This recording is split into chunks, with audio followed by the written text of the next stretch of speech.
Catherine Mangin qui va nous parler de l'ouvrage de Vincent Caucase et Ismaël Alissa, Oui. La nouvelle guerre des étoiles. Oui.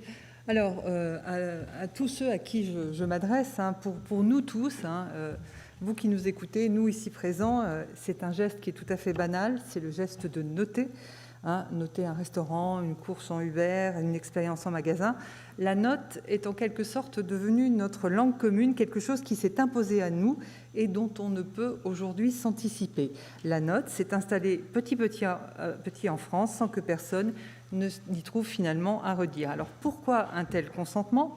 Eh bien parce que noter est un phénomène historique. Les auteurs remontent à Ignace de Loyola qui décide, pour avoir les meilleurs éléments au sein de la compagnie de Jésus, de noter les soldats de Dieu. Alors cette tradition solidement installée par les jésuites irriguera le système scolaire. Vous ne le savez peut-être pas, mais la France est le seul pays au monde où on note sur 20.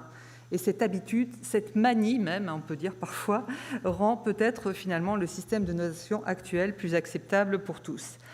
Autre donnée très intéressante que mettent en valeur les auteurs, nous nous intéressons beaucoup trop au crédit social mis en place par les Chinois et pas suffisamment au système de notation mondiale voulu par les GAFA.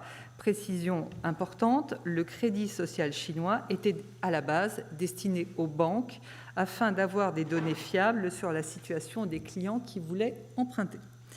Alors, les auteurs passent ensuite en revue les secteurs qui se sont progressivement convertis à la notation jusqu'à l'excès dans différents domaines traditionnels, et ça, vous le connaissez tous, la téléphonie, la vente de voitures, et démontrent aussi à quel point les salariés peuvent se retrouver sous pression qui peut aller jusqu'à un licenciement ou une perte d'activité si on est mal noté.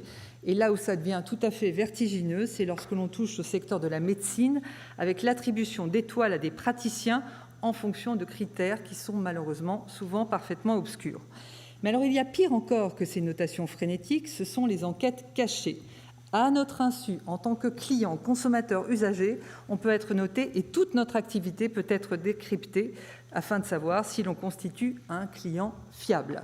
Nous sommes donc entrés dans un capitalisme de surveillance, car toutes les données accumulées sont un trésor pour les plateformes, un capitalisme dont la maîtrise, par nous tous, reste très théorique pour l'instant, et ça, c'est un point fondamental qu'établit cet ouvrage.